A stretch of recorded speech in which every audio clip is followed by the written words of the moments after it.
So you've made it this far. It's now part 4. It's the finale of my story. And although this is the finale video where we get caught up to present day, this story's not over. But it is a happy story because it's my story of my road to happiness and fulfillment.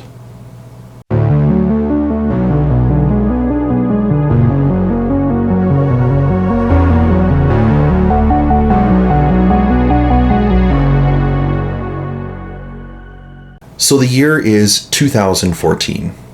It's the month of March, and I have just moved back to Edmonton. I had some help. Bruce and one of my brothers-in-law drove out to Prince Albert to help me load up the stuff that I wanted into a trailer, and we packed it all up and drove back to Edmonton and unloaded it into my brand new apartment. Within 3 hours of having it all unloaded, I was unpacked and settled in. And I was so relieved to be back in my hometown. There had been people along the way in Prince Albert that I had met that I love dearly. And if you're watching this, then I hope you know exactly who you are. And I do miss you greatly.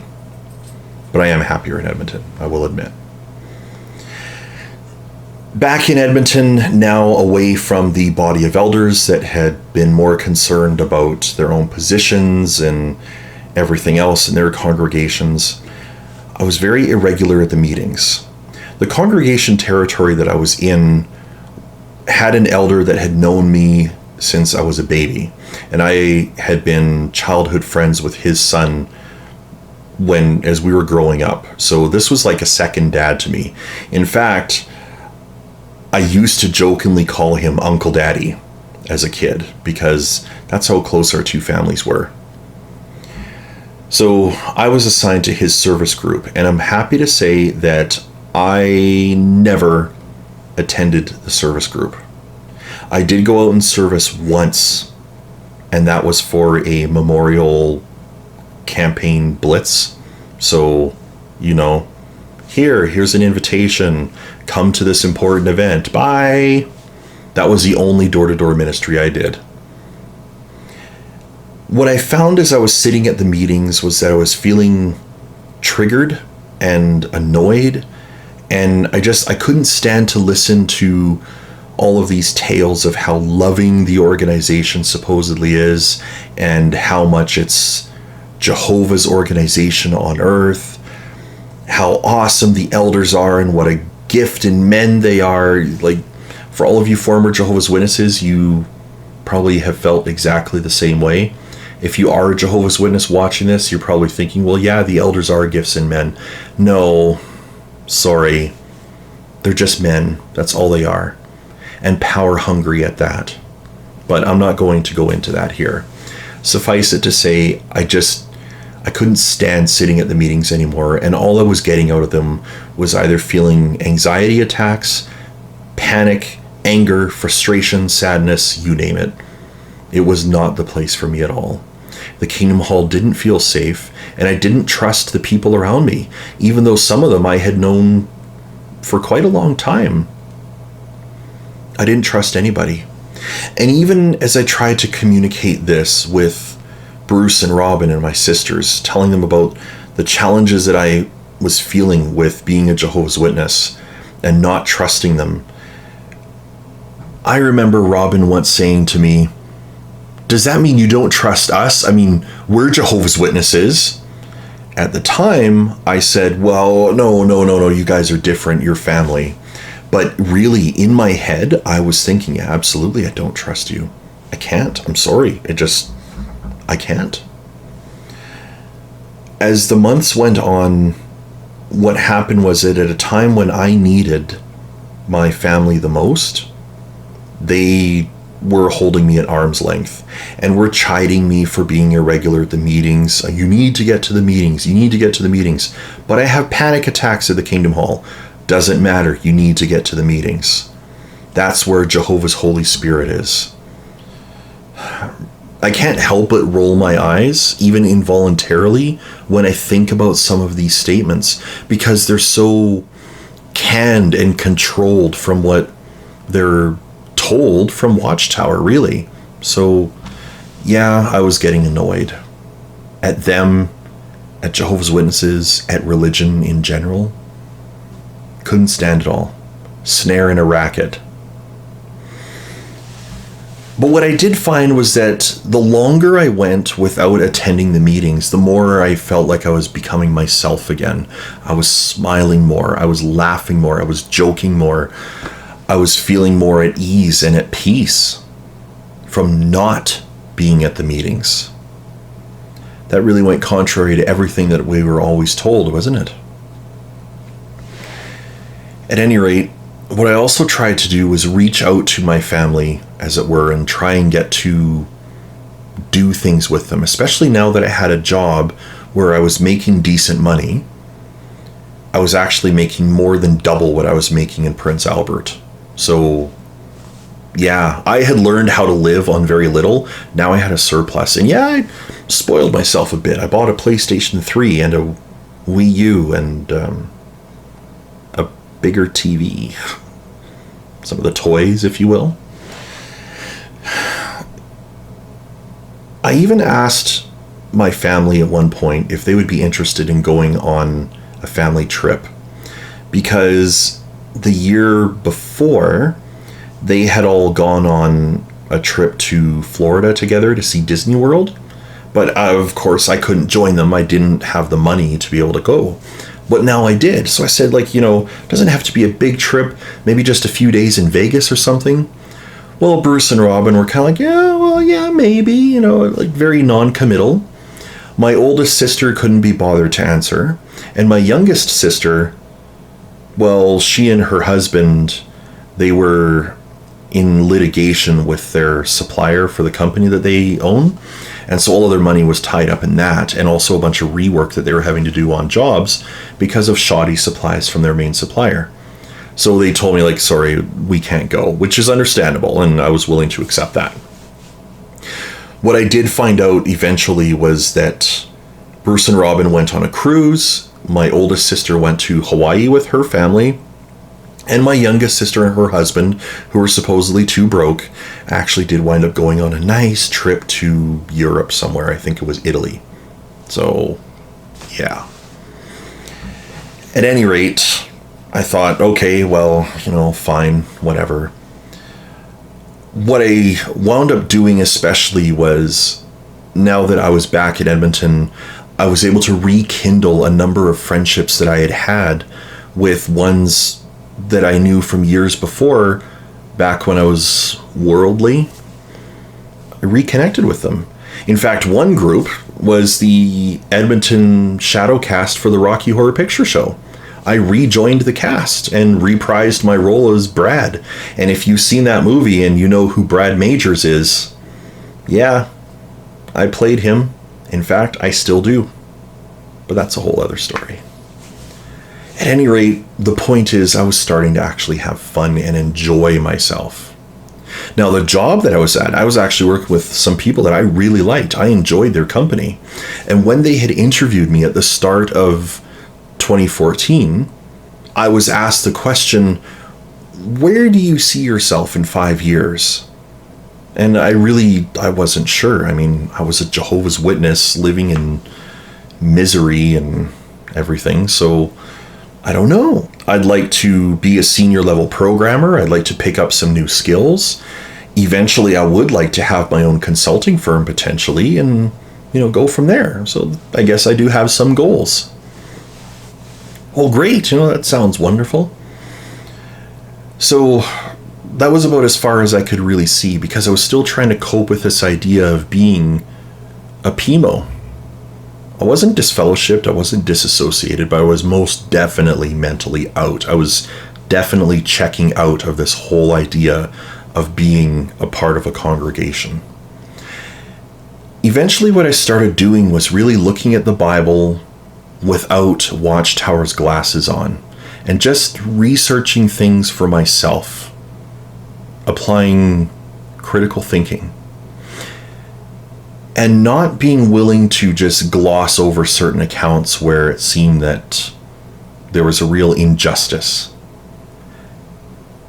A lot of those thoughts that were coming to me as I was just studying the Bible without Watchtower's influence have now become episodes of my Thinking Caps On series, but I'm getting ahead of myself there. I started to ask questions, especially of the elder that had known me since I was a baby. And I even told him about the history of child abuse that I had suffered at the hands of Bruce and Robin. And he even admitted to me, he says, as an elder body back then, we had a hunch that that's what was going on. And I even told him the garden hose story, the leather belt story, like all of it. And he was the one that informed me. He says, yep, that's why when your parents moved out of Edmonton to Vegreville, that's why we didn't recommend that your dad be a ministerial servant. So, straight from the horse's mouth, yeah, they knew, they suspected, and didn't do a thing about it. And that really bothered me because I asked him, like, why didn't you do anything? He says, well, what could we have done? We didn't have any evidence. You did have an 8-year-old that came to you and said, I'm afraid of my parents. But anyway, I've been over that already. At any rate, I started to ask him some of the questions that were coming to me as I was doing my own Bible study, away from Watchtower's bullshit. And I also started posing those questions to Bruce and Robin as well. Robin's response was, have you been reading apostate literature? Unless you count the New World Translation apostate, nope. The elder, he told me, for some of the questions that he couldn't answer, he said to me, it's probably better if you don't think about that. At which point I countered with the idea, don't we tend to criticize other religions that say that exact same thing to their members that go and ask them questions? These ones that left that religion and found answers that satisfied them amongst Jehovah's Witnesses, and now I'm asking those questions and I'm not getting any answers. If I was to go to a Catholic priest and ask these questions and get satisfying answers, should I then leave off being a witness and go be Catholic? He said, well, now you're just being silly and talking crazy. I look back and I think to myself, no, I wasn't. I was using critical thinking. It really was. And I strongly urge anyone to do exactly the same. But throughout the year of 2014, that's what was happening. Towards the end of the year, I wound up getting to have some surgery on my eyes. You see, I've always had a visual impairment. My eyes move back and forth a lot. As you may have noticed watching some of my videos, one of my eyes wanders out a bit. I have what's known as ocular albinism, which causes nystagmus. I'll let you Google that and find out what it is, but suffice it to say, I'm legally blind. But it also meant that I had no depth perception. And with how bad my eyes were both wandering, I wound up getting what's known as a strabismus repair. Again, Google that. It basically just allowed my eyes to be aligned with each other. And when that happened, I went from having no depth perception to having some, at least to a certain degree. And I didn't need to use a white cane for walking in the snow anymore. So already things were starting to look up. There were improvements that were being made. In 2015, I was especially really getting to the point where just going to a meeting would make me feel physically ill. And I was really, really irregular at it. And yes, the family was just breathing down my neck. You've got to get to the meetings. You've got to get to the meetings. But I really wasn't having any of it. I went to the memorial in 2015. And I went to what would be my last district convention in June of 2015. It was down in Red Deer, Alberta, which is an hour and a half south of where I live. That meant that I had to go and stay in a hotel, and unfortunately my hotel room was directly adjacent to Bruce and Robin's. So they were my lift to and from the convention site. I did go down on a Greyhound bus, and I was not enjoying that convention at all. I believe it was the Follow the Christ or Imitate Jesus convention or something like that. On the first day, by the end of it, I was just feeling nauseated by it. I couldn't stand it. I was seeing people that I had known as a kid that I really didn't want to see again, but was stuck there. By the end of the second day, this is when the Return to Jehovah brochure was released. And I went back to my hotel room and read it cover to cover and felt that it was just a load of crap, especially because towards the end they show this picture of somebody who supposedly left and returned and they're being love bombed. But I knew from my own experience that's not how it was. And so I couldn't stand it. The brochure just made me sick to my stomach. I wanted to burn it there in my hotel room, actually. But what I found was I had started to build a support system here in Edmonton. I had allies that were not witnesses. And one of them was telling them on that Saturday night, I can't sit through another day of this horseshit convention. And that person said, okay, I'll come and pick you up tomorrow morning. Don't go to the convention. I'll come and get you from your hotel room. And they did. They drove down to Red Deer, picked me up, drove me home. In fact, we wound up going to the company family picnic on that Sunday. And instead of having garbage spiritual food ran down my throat, I got to enjoy tasty physical food with people that I actually liked and felt comfortable around. It was fantastic. I really enjoyed it. Felt so much better. The family was, of course, incredibly pissed off that I ducked out on the last day of the convention. And they said, oh, you should have been there to see the last part on Sunday. You know, it had something that you really needed to see. Later on, I got to see it, and it was some crap thing about Jesus coming on a horse in heaven or something. Like, it was ridiculous. A stupid video. That's what it boiled down to. But you should have been there to see it. I've seen it now. Garbage. That year, I was going to be going to Florida with some friends. And I was getting my passport renewed. And I was talking with my youngest sister on WhatsApp one day. And she said, so how come you're getting your passport renewed? And I said, well, I'm going to Florida later this year. Oh, are you going with some witness friends? No. Well, it's very clear that you've left Jehovah, and, until you decide to return to him and, out of Satan's clutches, I'm just going to have to keep you at arm's length. And then minutes later, not even, I got a text message from my oldest sister, who's 2 years younger than I am. What are you thinking traveling to somewhere with non-witnesses? You know better than this. And we all had a family group chat on WhatsApp. Suddenly I see a notification that says, Robin has left the family group chat. And I hear from her, well, I guess this is goodbye. And yeah, whatever. I even told them, I said, that's not even a disfellowshipping offense. But if you want to go ahead and do what you got to do, then fine. You do what you got to do. None of you wanted to travel with me. You kept me at arm's length. Like, this is ridiculous. But you do what you've got to do. All I can say is, wow, petty much? And I was angry and I was frustrated with it. And my brother, who left years ago, wound up being the voice of reason with me in my anger and frustration at them.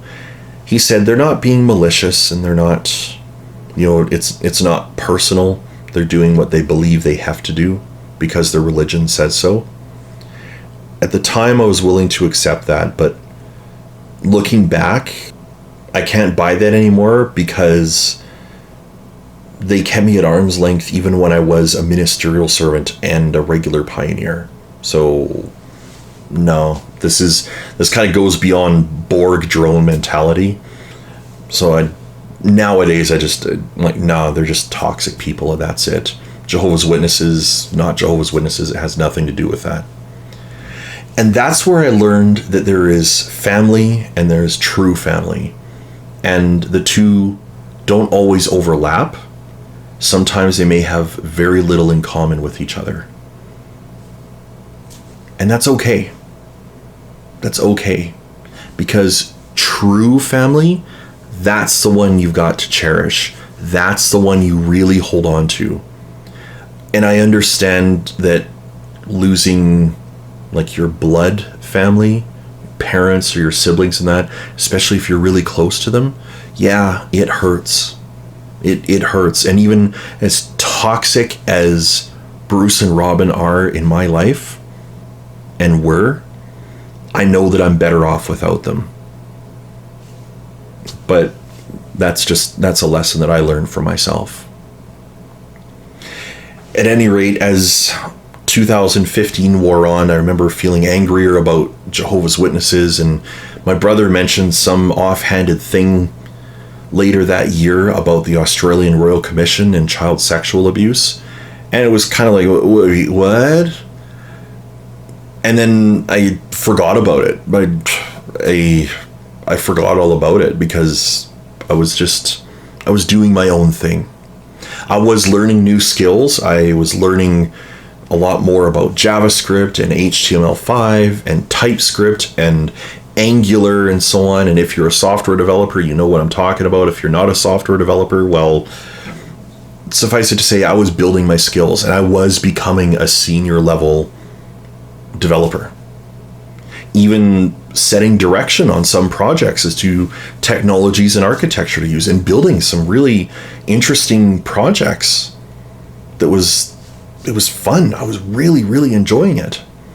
And I was enjoying hobbies like photography and video gaming and just being human, just being me. And even my sister-in-law, she even made a comment as she got to know me a bit better, because before we didn't even know each other. She even said, I'm seeing such a difference from you from when you first moved back to Edmonton. You're just opening up more. You're changing. And I said, I feel like I'm getting to be myself. And it was true. The next couple of years are basically just really getting my footing in life. I got to have more experience with different projects and different roles in my career. And in 2018, that's when things started to go a little bit sideways, because the role that I was in at work, the client that I was working with, was causing a lot of stress. And one day at work, I felt like I had a small heart attack and even had to be taken to the hospital in an ambulance. That was another experience to cross off the bucket list. As it turned out, it was stress, and lots of it. But what I was also finding was that there was things from my past that were really starting to catch up with me. From watching parts 1 through 3 of my story, there's a lot in there where things happened to me. For instance, I was told by Robin at the age of 16 that I was nothing but a hassle. And then there was the physical abuse. There was also what happened with my ex-wife. And I don't want you to think that I was like some sort of perfect husband who was always victimized. There were definitely times where I said things that I wish that I hadn't. Times where I really hurt her feelings. So I don't want you to think that I was perfect. I wasn't. Nobody is. But the kind of person that I am, when I make mistakes that hurt other people, it haunts me for a long time. And then for things that were done to me that hurt me at the time, like that stays with me for a while, a long time actually. Because even at the age of 39 last year in 2018, that broken record in my head, you're nothing but a hassle, and all of those other things, that was railing around in my head a lot. And it was adding to my stress and night terrors and panic attacks. I had all of that going on last year in the summer. And it got to a point where, and bear with me because this may sound like I'm absolutely crazy, but trust me, I'm not. But I started to hear all of these broken records in my head, and then I would start to hear this loud screaming, like, ah, at the top of that voice's lungs.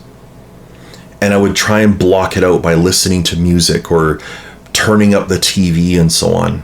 But it would get so uncomfortable in my own head that I would even, like, at times, like, put my hands over my ears and just, it was physically uncomfortable. And I was talking with a therapist at the time, and I explained this to her, and I worried, like, am I becoming, like, is this the onset of schizophrenia or something else? And she said, no, what you have in you is something on the inside, some aspect of you that needs to come out and speak out. She said, and what you're doing is you're blocking that. You're trying to ignore it, so it's only getting louder. And what you need to do is acknowledge that and talk to that inner voice, if you will, and be like, calm down. What do you have to say? And the idea seemed ludicrous to me and made me think of people in the Bible hearing voices. But I finally decided to give it a try and be like, okay, up there, what have you got to say? And it didn't become clear. And it got exacerbated a little bit because in the fall of 2018, I had an accident or something with my left eye where I got an ulcer on my cornea. I had to spend a month in the hospital getting eye drops put in around the clock every hour. I now know what sleep deprivation torture is like. I've lived through it. As it is, now I have a scar on my left eye that degraded my already poor vision a little bit further. But even while I was in the hospital, there was this one nurse who was an absolute sweetheart.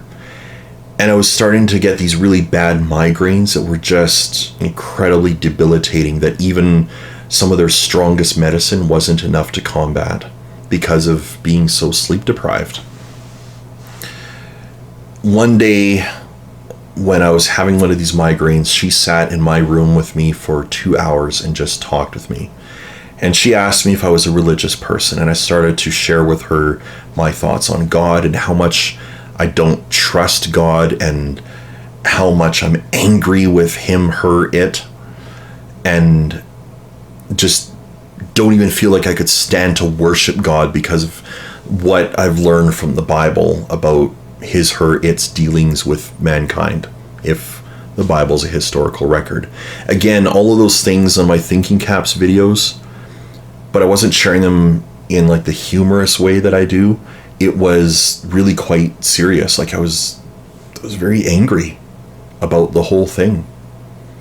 And it wasn't even Watchtower doctrine so much that was really making me angry. It was just, this is what's in the Bible, and I think it's horrifying and disgusting, and fuck you, God. That's honestly the way I felt. Well, she said to me, like, what you are feeling is understandable, which was kind of surprising for me. I thought, like any religious person, that she would condemn me for such heresy. But she said to me, you argue with God, and like work it out in whatever way you feel you need to. Like, yeah, maybe I'll do that. By the end of the year, I was working in this job for a company where I wasn't really enjoying the kind of work or even some of the software tools that they wanted to use to build things with. And so because it just wasn't feeling like a good fit anymore, I voluntarily left and went looking for other work.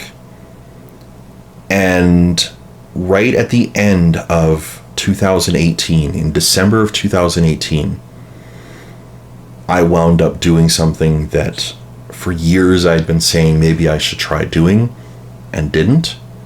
Something that I said in 2014, almost 5 years to the day earlier. Where do you see yourself in 5 years? I started Stefan Consulting, a sole proprietorship, me, self-employed. It's 2019 and I've been self-employed all year and I'm loving it. Absolutely loving it. So that was another goal of mine accomplished.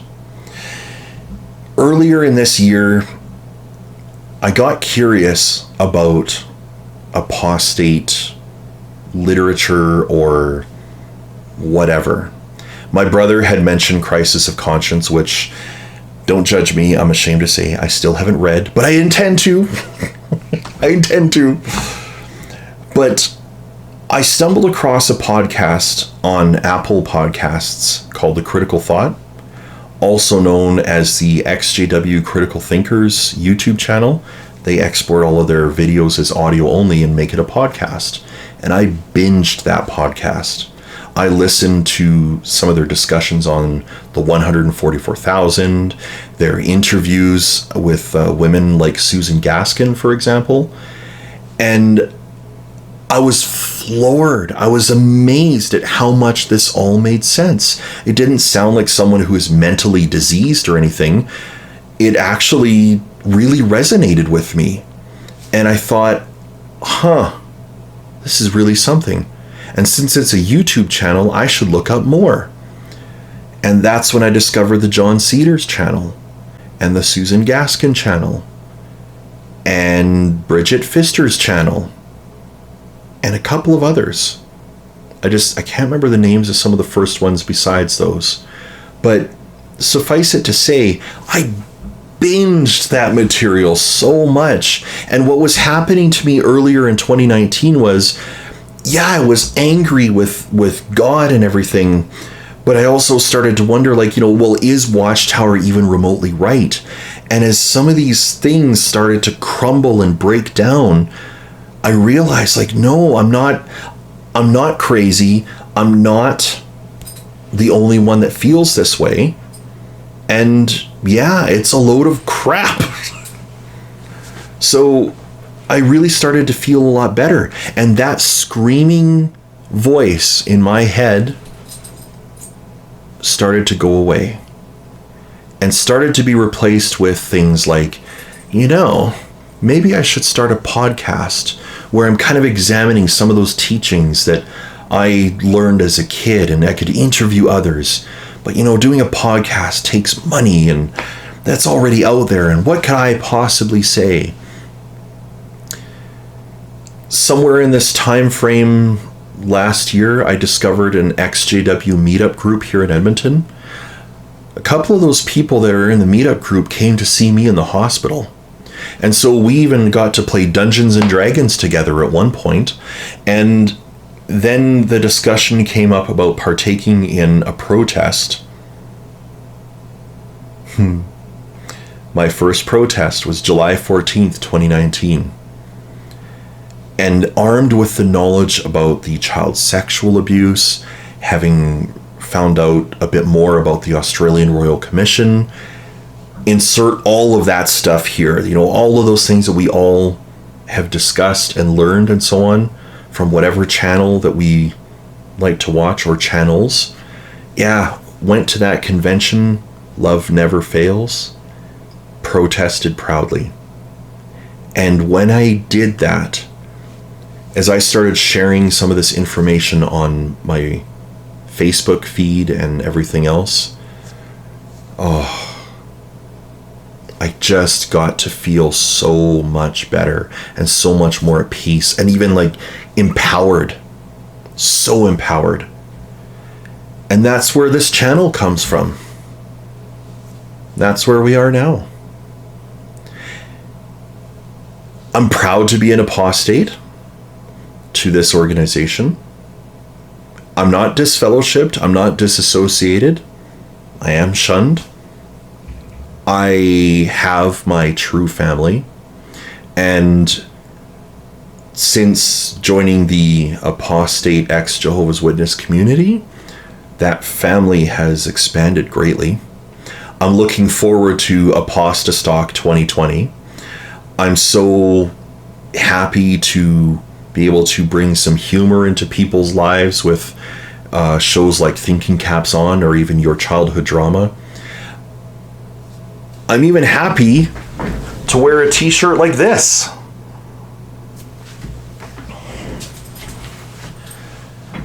I'm even happy to introduce you to somebody in my life. Back in 2014, I said that I wanted to get a dog, and I told Robin that if I ever got a dog that I'd name him Q. Well, this is Q. Hi. Yes, you're so handsome. This is my little buddy. He's a Sheltie. He's 3.5. He's adorable. Mwah. I love you too. And I told you you'd be on YouTube. Yes, I did. He's my little buddy. I love him to pieces. If you have a dog, find that dog right now and give him some love. Or even a cat. Thanks, buddy. What can I say? You know, if you're a former Jehovah's Witness, if you've just left the organization, chances are you feel betrayed, angry. Perhaps you've been shunned and are being shunned. I'm not going to say that, oh, well, it's easy and everything else. No, it's difficult. I understand. If you're living the Pimo life, yeah, I feel for you. I've been there. The most important part is don't give up. My life has had a lot of bumps and bruises and scrapes. It's had some highs and lows. Sometimes the lows outnumbered the highs. But the whole point is that if I had given up ages ago, if my prayer that I used to pray about, take my life, if that had been answered, whether I did it myself or something else, I would have missed out on having my dog, for example. I would have missed out on getting to go and see Disney World, Universal Studios, visiting Las Vegas. I would not have a pasta stock to look forward to. I wouldn't have met some of the amazing people online that I've formed close relationships with and that I can't wait to give a giant hug to in April of 2020. Yeah, there is happiness to be found. I'm happy to be an activist. I'm happy to be able to lend any kind of help to anyone, emotional support, you name it. I'm happy to be here. So, yeah. What else can I say but down with Watchtower. Watchtower, you and your Doomsday cult. Nah. You gotta go down. Because evil such as that can't be allowed to stick around. That's just all there is to it. If you're a Jehovah's Witness watching this, yeah, there is loads of happiness to be had outside of Watchtower. Lots of it. You should try it. To everybody that's watching this, thank you so much for watching my story. Live long and prosper. And yeah, we'll be talking to you soon.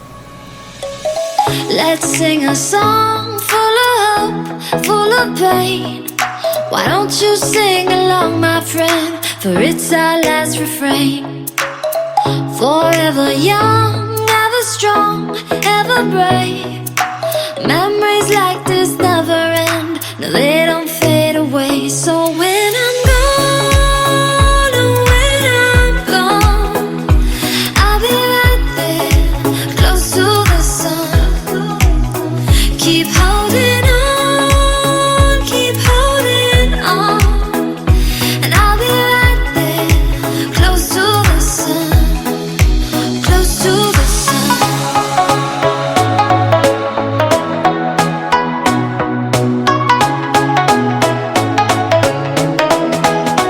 Close to the sun.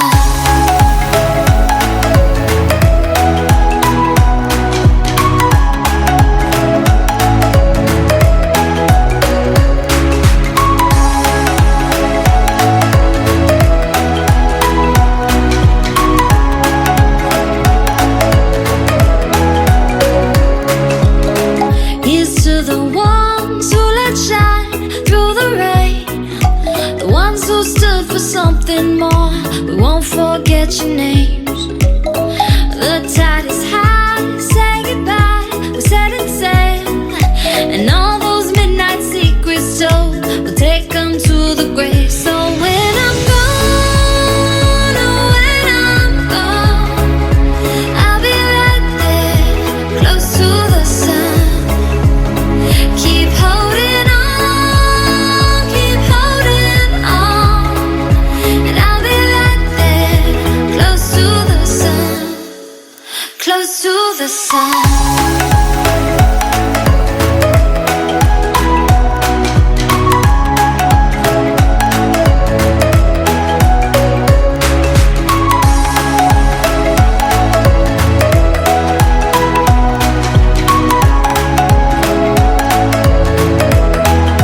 Close to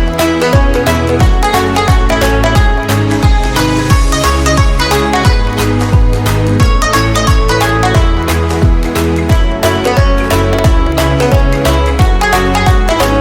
So when I'm gone, oh, when I'm gone, I'll be right there, close to the sun. Keep holding on, and I'll be right there, close to the sun, close to the sun. Isn't there an easier way to make your point? Damn! The end.